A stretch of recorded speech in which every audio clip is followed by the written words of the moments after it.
First of all বলো তোমাদের প্রজেক্টে কি সম্পর্কে?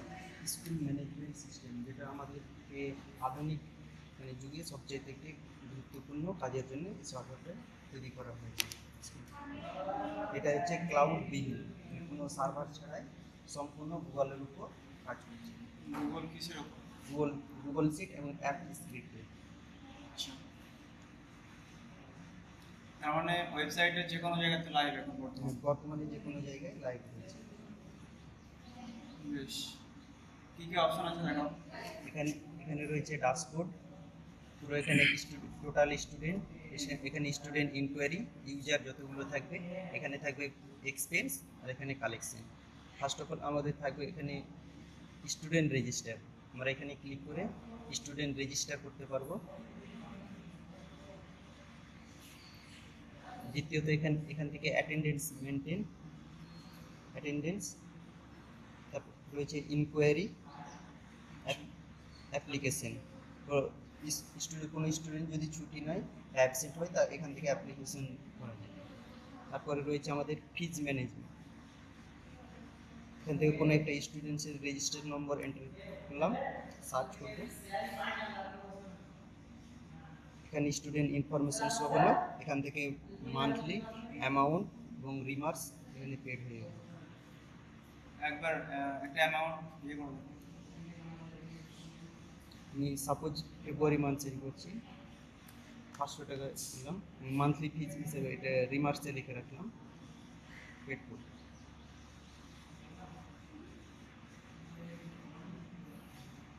আমার এখানে নিচে চলে এলাম রিসিপ্ট নম্বর, এই রিসিপ্ট নম্বরটা আমাকে কপি করে এই পেমেন্ট রিসিভে গিয়ে এখানে রিসিপ্ট নম্বর দিয়ে সাবমিট,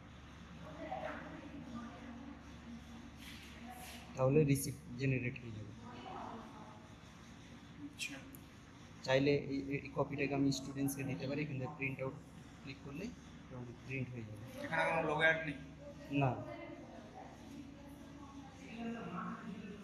তারপরে রয়েছে এক্সাম,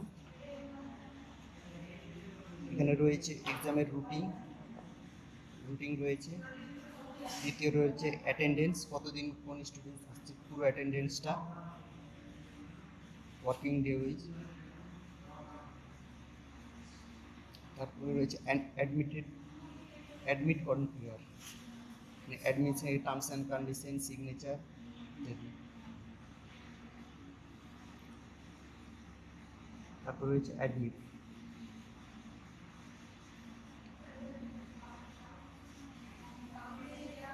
এখানে একটা স্পেসিফিক নাম আছে, যে কোনো নামে জেনারেট করা যাবে? হ্যাঁ, আমার যে একটা ক্লাসে যতগুলো স্টুডেন্টস আছে সেগুলোর একসঙ্গে জেনারেট করা হবে।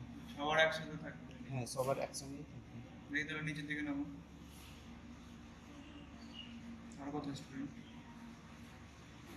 এখানে রয়েছে। ঠিক আছে।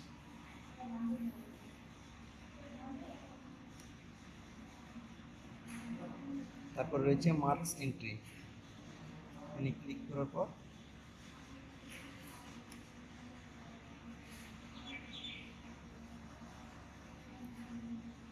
এখান থেকে মার্ক ইনপুট করে দেবে।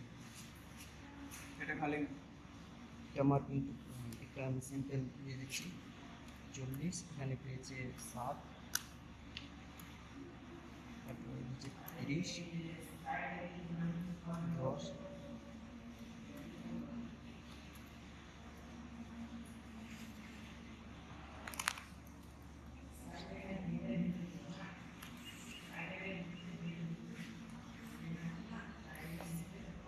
সেভ করলে আপডেট হয়ে যাবে।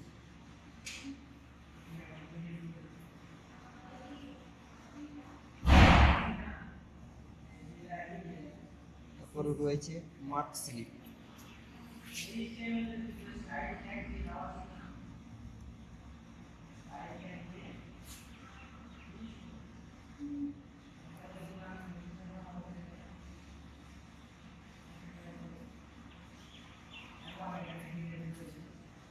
প্রত্যেক ক্লাস ওয়াইজ এইভাবে মার্ক স্লিপ জেনারেট হয়ে যাবে। তারপর রয়েছে মার্কশিট বা প্রোগ্রেস রিপোর্ট।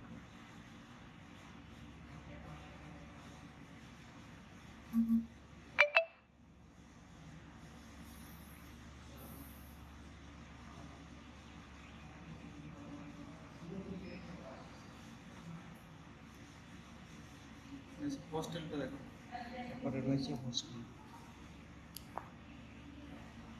এটা হচ্ছে হোস্টেল বিল্ডিং সেটিং, বিল্ডিং বা বেড সেটিং। আমি সাপোজ একটা বেড সেট অ্যাড করছি, B5।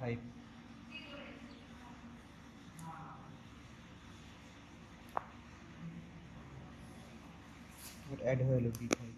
তারপরে রয়েছে হোস্ট স্টুডেন্ট অ্যাসাইন, এখানে ক্লিক করলাম, এখানে রেজিস্ট্রেশন নাম্বার দিলাম,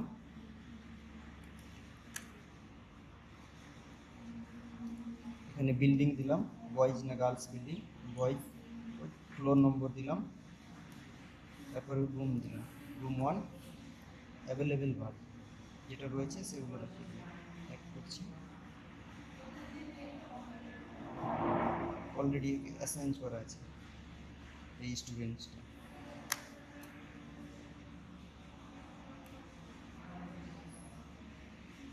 বেড 1 দেওয়া আছে অন্য কাউকে।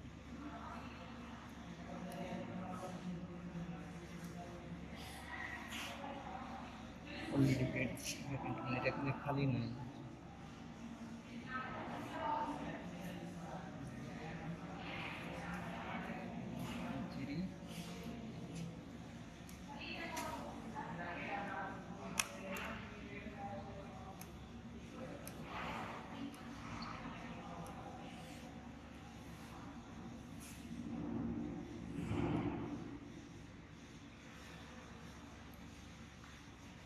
সাকসেসফুল অ্যাড হয়ে গেল।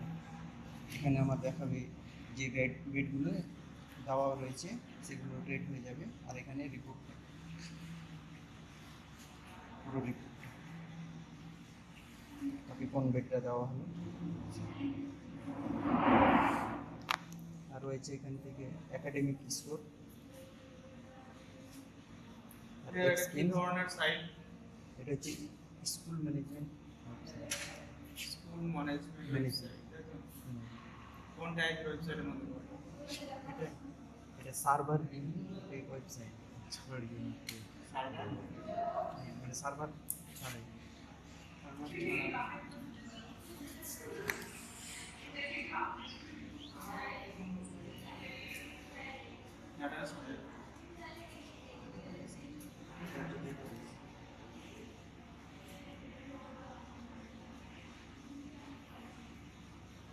পুরো ডেটা বিশ্লেষণ রয়েছে।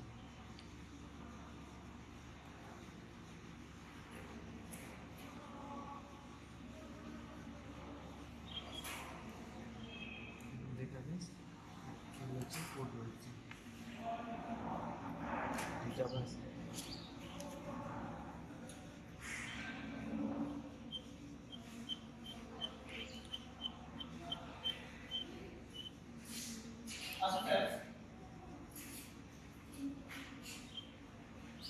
HTML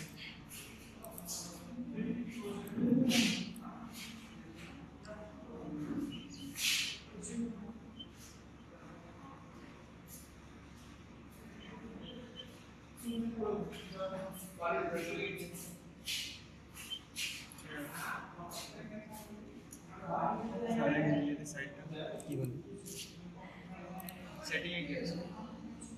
সেটিংয়ে এখনো সম্পূর্ণ মানে বিল্ড করা হয়েছে।